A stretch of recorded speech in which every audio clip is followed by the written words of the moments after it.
From Alexander Hamilton to Robert R. Livingston, Headquarters Camp at Middle Brook, New Jersey, June 28, 1777.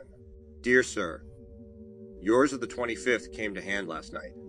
Since my last address to Mr. Morris, the enemy have been trying a second experiment to tempt us to an engagement on equal terms of ground, under the supposition of their intending to evacuate the Jerseys immediately, in order to keep up the idea of a pursuit, and to be in a posture to take advantage of any critical moment that might present itself to give them a blow.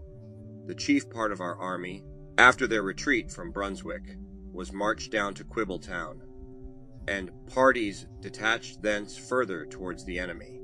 Finding this disposition take place, and expecting that, elated by what had passed, we might be willing to venture upon a general engagement, which is Howe's only hope, he came out with his whole army from Amboy early on Thursday morning, and made a forced march towards our left, with design, if possible, to cut off some of our detachments, particularly one under Lord Stirling, and probably, if we were not expeditious in regaining the heights, to get there before us, by rapidly entering the passes on our left. Lord Stirling's party was near being surrounded, but after a smart skirmish with the enemy's main body, made their retreat good to Westfield, and ascended the pass of the mountains back of the Scotch plains. The other parties, after skirmishing on their flanks, came off to join the main body and take possession of the heights. The enemy continued their march towards our left as far as Westfield, and there halted.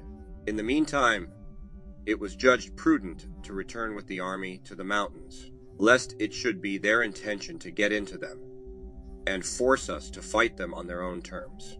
They remained at Westfield till the next day, and perceiving their views disappointed, have again returned to Amboy, plundering and burning as usual.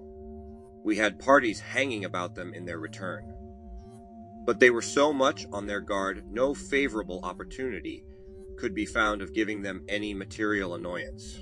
Their loss we cannot ascertain, and our own in men is inconsiderable, though we have as yet received no returns of the missing. I have no doubt they have lost more men than we, but unfortunately, I won't say from what cause, they got 3 field pieces from us, which will give them room for vaporing, and embellish their excursion, in the eyes of those who make every trifle a matter of importance. It is not unlikely they will soon be out of the Jerseys, but where they will go to next is mere matter of conjecture, for as you observe, their conduct is so eccentric as to leave no certain grounds on which to form a judgment of their intentions. I know the comments that some people will make on our Fabian conduct. It will be imputed either to cowardice or to weakness, but the more discerning, I trust, will not find it difficult to conceive that it proceeds from the truest policy, and is an argument neither of the one nor the other. The liberties of America are an infinite stake.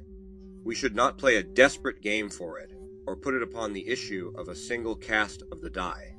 The loss of one general engagement may effectually ruin us, and it would certainly be folly to hazard it, unless our resources for keeping up an army were at an end, and some decisive blow was absolutely necessary, or unless our strength was so great as to give certainty of success.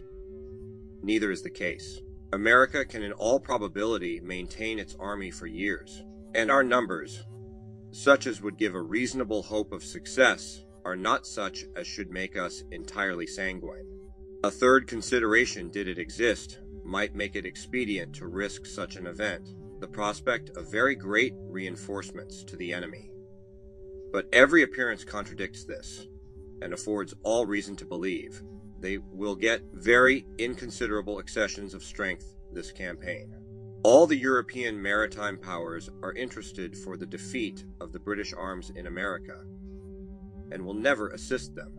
A small part of Germany is disposed to make a market of its troops, and even this seems not overfond of being drained any further.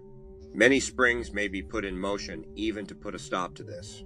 The King of Prussia may perhaps without much difficulty be engaged to espouse views unfriendly to the court of Britain, and a nod of his would be sufficient to prevent all future German succors. He, as well as most other powers of Europe, feels the necessity of commerce and a large maritime force to be generally respectable. His situation, till lately, has been unfavorable to this. But the reduction of Poland and the acquisition of Danzig in the Baltic have put it very much in his power to pursue commercial schemes, and may tempt him to be propitious to American independence. Russian assistance is still infinitely more precarious. For besides that, it cannot be the true interest of that ambitious empire to put its troops to sail. It is, at present, embroiled with the Turks, and will want all its men to employ in its own wars. England herself, from the nature of her polity, can furnish few soldiers, and even these few can ill be spared to come to America in the present hostile appearance of affairs in Europe. On whatever side it is considered, no great reinforcements are to be expected to the British Army in America. It is therefore Howe's business to make the most of his present strength, and as he is not numerous enough to conquer and garrison as he goes, his only hope lies in fighting us and giving a general defeat at one blow. On our part, we are continually strengthening our political springs in Europe, and may every day look for more effectual aids than we have yet received. Our own army is continually growing stronger in men-arms and discipline. We shall soon have an important addition of artillery, now in its way to join us. We can maintain our present numbers good, at least by enlistments, while the enemy must dwindle away. And at the end of the summer, the disparity between us will be infinitely great, and facilitate any exertions that may be made to settle the business with them. Their affairs will be growing worse, ours better, so that delay will ruin them. It will serve to perplex and fret them, and precipitate them into measures that we can turn to good account. Our business then is to avoid a general engagement, and waste the enemy away by constantly goading their sides in a desultory, teasing way. In the meantime, it is painful to leave a part of the inhabitants a prey to their depredations, and it is wounding to the feelings of a soldier to see an enemy parading before him and daring him to a fight which he is obliged to decline. But a part must be sacrificed to the whole, and passion must give way to reason. You will be sensible that it will not be advisable to publish the sentiments contained in this letter as coming from me, because this will make the enemy more fully acquainted with our views. But it might not be amiss to have them circulated, as those which ought to govern the conduct of the army, in order to prepare the minds of the people for what may happen, and take off the disagreeable impressions our caution for may make. I am, dear sir, your most obedient servant, A. Hamilton.